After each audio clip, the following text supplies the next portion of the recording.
একটা বড় অগ্নিকুণ্ড খোঁড়া হয়েছে। এখানে দাউ, দাউ করে আগুন জ্বালানো হয়েছে এবং কিছু মানুষকে সেখানে জোরপূর্বক ফেলে পুড়িয়ে মারা হয়েছে এবং রাষ্ট্রীয়ভাবে এটা করা হয়েছে। রাষ্ট্রীয়ভাবে এটা করা হয়েছে।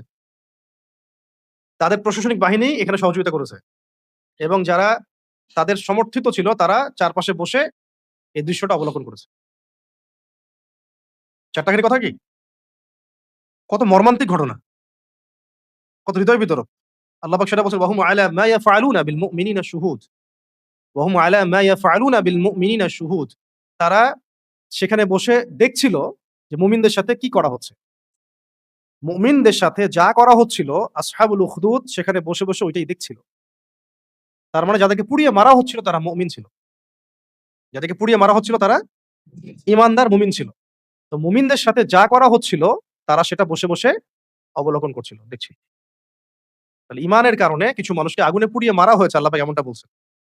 এবং কিছু মানুষ মেরেছে, কিছু মানুষ বসে, বসে দৃশ্যটা অবজার্ভ করেছে। যারা মেরেছে তারাও জালেম, অবজার্ভ যারা করেছে তারাও জালেম। এবং তারা ছিল সেই জালেম রাষ্ট্র এবং সেই রাষ্ট্রযন্ত্রের অংশ। যাদেরকে মারা হয়েছে কি কারণে মারা হচ্ছে? শুধুমাত্র ঈমানের কারণে। তারা ঈমানদার ছিল এই কারণে। আল্লাহ পাক পরের আয়াতে বলে দিয়েছেন এটা। ওয়ামা নাকামু মিনহুম ইল্লা আন ইউমিনু বিল্লাহিল আজিজিল হামিদ। ওয়ামা নাকামু মিনহুম। নাকামু কথার অর্থ হচ্ছে মানে প্রতিশোধ নেয়ার টাইপের আরকি। মানে ঈমান এনেছে যে মানুষগুলো তাদের এগেইনস্ট এ প্রতিশোধ হিসেবে, হয় না? একটা কি বলি প্রতিহিংসা। প্রতিহিংসাবশত, ক্রোধবশত, ঈমান আনার কারণে তাদের এগেইনস্ট এ ক্রোধবশত, প্রতিহিংসাবশত, প্রতিশোধ গ্রহণের স্পৃহায় তারা এই মানুষগুলোকে হত্যা করেছে। কারা? আসহাবুল উখদুদ। আল্লাহ পাক বলছেন, "ওয়ামা নাকামু মিনহুম ইল্লা আন ইউমিনু বিল্লাহিল আজিজিল হামিদ।" তাদেরকে শুধু এই কারণেই মেরে ফেলা হচ্ছিল। তাদেরকে শুধুমাত্র এই কারণেই পুড়িয়ে মারা হচ্ছিল বা তাদের থেকে প্রতিশোধ নেওয়া হচ্ছিল যে তারা মহাপরাক্রমশালী এবং মহাপ্রশংসিত আল্লাহর প্রতি ঈমান এনেছিল। অনুবাদ করা খুব কঠিন বাংলায়, আরবি থেকে। আমি চেষ্টা করছি আরকি। আমি জানি হয়তো ১০০% হচ্ছে না। বাংলা ১০০% অনুবাদ করা সম্ভবই না। আমি বিশ্বাস করি না যে বাংলা ভাষায় আল কোরআনকে ১০০% অনুবাদ করা সম্ভব বা পৃথিবীর কোন ভাষাতেও সম্ভব। এটা আমি বিশ্বাস করি না। যে আল কোরআনকে পৃথিবীর কোন ভাষায় শতভাগ অনুবাদ করা সম্ভব এমনটা আমার বিশ্বাস নাই। আল কোরআনকে শুধু আল কোরআনের ভাষাতেই অনুবাদ করা সম্ভব। এই কারণে এই ভাষাটা শেখা আমাদের উপরে ফরজ করে নেওয়া উচিত ছিল। সিস্টেম আমাদেরকে সেটা শিখতে দেয়নি।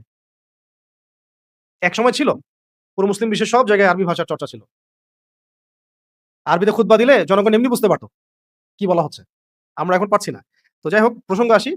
ওয়ামা নাকামু মিনহুম ইল্লা আন ইউমিনু বিল্লাহিল আজিজিল হামিদ অর্থ হচ্ছে যে তাদের থেকে শুধু এই কারণেই প্রতিশোধ নেওয়া হচ্ছিল যে তারা মহাপরাক্রমশালী, মহাপ্রশংসিত আল্লাহর প্রতি ঈমান এনেছে।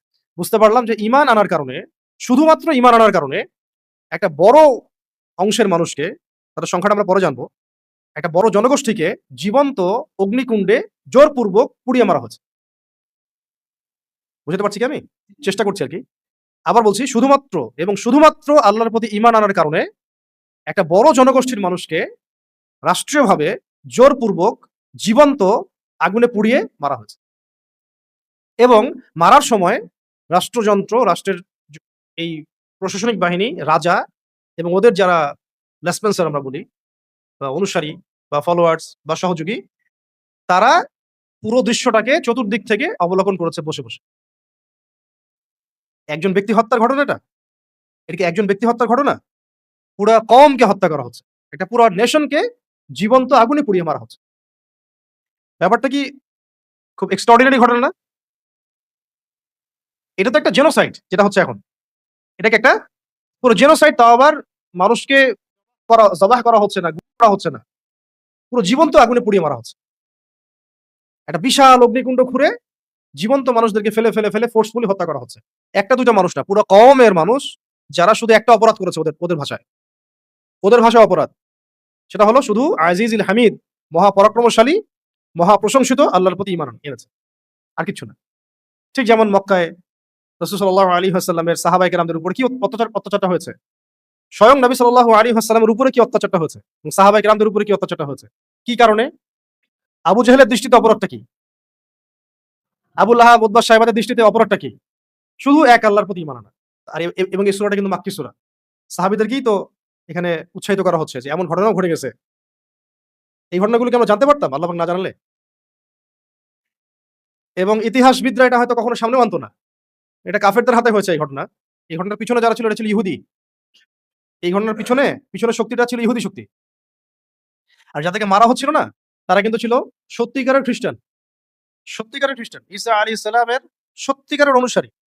এবং তখন তো মুহাম্মদ সাল্লাল্লাহু আলাইহি ওয়াসাল্লামের নবুয়তটা আসে নাই। কোরআন নাজিল হয় নাই। তখন তাহলে ওই ধর্মটাই তো কি ছিল? সঠিক ছিল না?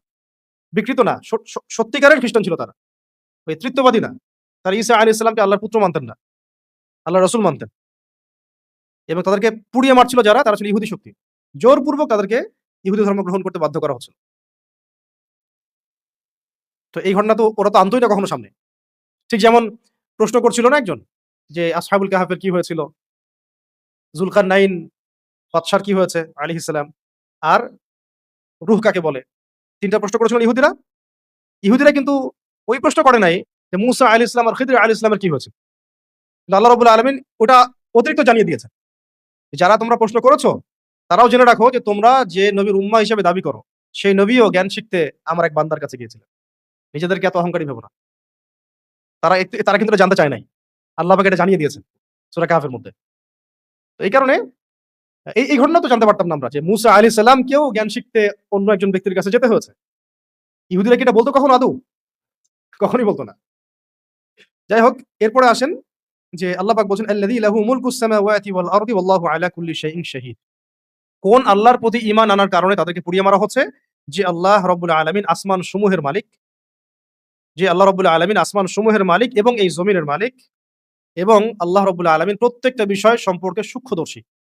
শাহীদ মানে এখানে শুধু সাক্ষী না, আল্লাহ পাক সাক্ষী প্রত্যেকটা ঘটনার এমন না। এবং আল্লাহ রাব্বুল আলামিন প্রত্যেকটা ঘটনা সম্পর্কে বেশাক্ত সাক্ষী আছেন এবং সূক্ষ্মদর্শী। শাহীদ মানে এখানে কি? সূক্ষ্মদর্শী। কোন আল্লাহর প্রতি ঈমান আনার কারণে তাদেরকে পুড়িয়ে মারা হচ্ছে? যে আল্লাহ রাব্বুল আলামিন আসমান সমূহের মালিক এবং এই জমিনের মালিক, এবং যিনি প্রত্যেকটা ঘটনা সম্পর্কে সূক্ষ্মদর্শী। আচ্ছা। এরপরে আল্লাহ পাক বলছেন, "ইন্নাল্লাযীনা ফাতানুল মুমিনিনা ওয়াল মুমিনাত।" নিশ্চয়ই যারা মুমিন পুরুষ আর মুমিন নারীদেরকে ফিতনায় ফেলেছিল। ফিতনায় ফেলেছিল মানে হচ্ছে ওই ঘটনার দিকে নিসবত করা হচ্ছে। আগুনে পুড়িয়ে মেরেছিল, কষ্ট দিয়েছিল। সুম্মা লাম ইয়াতুবু, এরপরে আবার তওবাও করে ফিরে আসে নাই।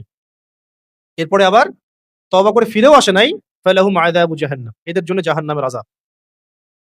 এদের জন্য জাহান্নামের আযাব। মানে যারা জালেম ছিল, যারা কাতিল ছিল, তাদের কথা বলা হচ্ছে। ওয়ালাহুম আযাবুল হারিক, এবং তাদের জন্য আছে সেখানে দহন যন্ত্রণা। মানে চামড়া পুড়ে যাবে, নতুন চামড়া দেয়া হবে। আগুনের দহন যন্ত্রণা অপেক্ষা করছে তাদের জন্যে। কাদের জন্যে? কাদের জন্যে? যারা পুড়িয়ে মেরেছিল আস ওই মুমিন নারী পুরুষদেরকে। নিশ্চয়ই যারা ওই মুমিন নারী এবং পুরুষদেরকে ফিতনায় ফেলেছিল, অর্থ হচ্ছে পুড়িয়ে মেরেছিল, তাদের জন্য আছে দহন যন্ত্রণা। ও আরেকটা কথা মিস হয়ে গেল মাঝখানে, যে এক হ্যাঁ, না। একটা কথা মিস হয়ে গেছে। সেটা হচ্ছে নিশ্চয়ই যারা ওই মুমিন পুরুষ আর মুমিন নারীদেরকে ফিতনায় ফেলেছিল। ফিতনা মানে বললাম আগুনে পুড়িয়ে মেরেছিল। এরপরে তওবা করেও ফিরে আসে নাই। মানে তওবার একটা সুযোগ আল্লাহ পাক দিয়েছিলেন। তওবা করেও তারা ফিরে আসে নাই। তাদের জন্য আছে জাহান্নামের আযাব এবং দহন যন্ত্রণা। আর ইন্নাল্লাযীনা আমানু ওয়া আমিলুস সলিহাত, আর যারা ঈমান এনেছিল এবং সৎ আমল সম্পাদন করেছিল বা করেছে। যারা ঈমান এনেছে এবং সৎ আমল সম্পাদন করেছে, লাহুম জান্নাত, তাদের জন্য আছে জান্নাত। তাদের জন্য আছে জান্নাত তাজরি মিন তাহতিহাল আনহার, এবং যার তলদেশ দিয়ে নদীসমূহ বা নহরসমূহ প্রবাহিত হচ্ছে। যালিকাল ফাওজুল কাবীর, এটাই হচ্ছে সবচেয়ে বড় সাফল্য। এটাই হলো সবচেয়ে বড় সাফল্য। এইটুকু হচ্ছে সূরা বুরুজের একটা অংশ। পরের অংশটা আমরা আজকে আলোচনা করছি না। এই অংশটুকু নিয়ে কথা বলছি। এই অংশটুকুর মধ্যেই আল্লাহ রাব্বুল আলামিন একদল মুমিন এবং মুমিন পুরুষ এবং নারীর কথা বলেছেন। যাদেরকে শুধুমাত্র আল্লাহর প্রতি ঈমান আনার কারণে জীবন্ত আগুনে জোরপূর্বক পুড়িয়ে মারা হয়েছে। রাষ্ট্রীয়ভাবে পুড়িয়ে মারা হয়েছে। পেশিশক্তি কাজে লাগিয়ে, প্রশাসনিক বাহিনী দিয়ে জীবন্ত, ভাবেন বিষয়টা। জীবন্ত পুড়িয়ে মারা হয়েছে। শুধুমাত্র এই অপরাধে যে তারা আল্লাহ পাকের প্রতি ঈমান এনেছে।